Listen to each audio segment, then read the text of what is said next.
અહીં 5.6 નીચેની આકૃતિ ઉપરથી ચતુષ્કોણ ઓળખો. હવે વિદ્યાર્થી મિત્રો અહીં તમે જુઓ તો ચારે ચાર ખૂણા કાટખૂણા છે અને ચારે ચાર બાજુઓના માપ સરખા છે, એટલે આ તો ચોરસ છે, બધાને ખ્યાલ આવી જાય. અહીં જુઓ તમે તો ચાર ખૂણા કાટખૂણા છે, સામસામેની બાજુઓના માપ સરખા છે ને આવું હોય એને લંબચોરસ કહેવાય. અહીં તમે જોશો તો ચારે ચાર બાજુઓના માપ સરખા છે, બરાબર, અને બાજુઓના માપ સરખા હોય તો સમબાજુ કહેવાય. સમબાજુ ચતુષ્કોણ. અહીં તમે જુઓ તો સામસામેની બાજુઓના માપ સરખા છે ઓનલી. આના આવું હોય સામસામેની બાજુ એટલે સમાંતર બાજુ ચતુષ્કોણ કહેવાય.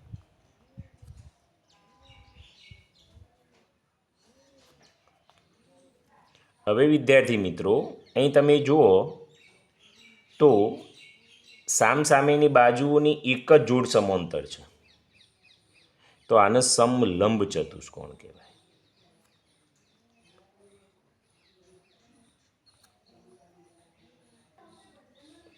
અહીં હું નીચેના ચતુષ્કોણને ઓળખો.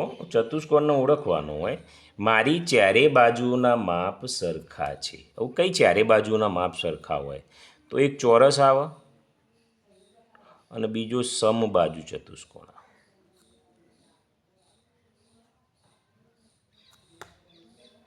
મારી સામસામેની બાજુઓની માત્ર એક જોડ સમાંતર છે, જ્યાં ઉપર છે આ સામસામેની બાજુની એક જ હોય એટલે સમલંબ ચતુષ્કોણ આવે. મારી સામસામેની બાજુઓની બંને જોડ સરખી છે અને બધા ખૂણા કાટખૂણા છે.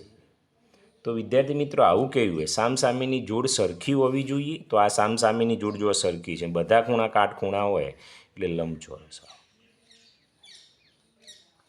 મારી બધી બાજુઓ સરખી છે અને બધા ખૂણા કાટખૂણા છે, તો ચોરસમાં આવે, એટલે ચોથામાં અહીં લખી દઉં છું ચોરસ.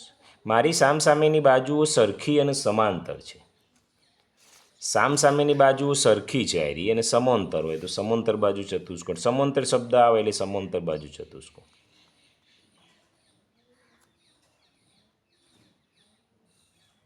ઓકે વિદ્યાર્થી મિત્રો, અહીં 5.6 છે તમારો પૂરો થાય છે.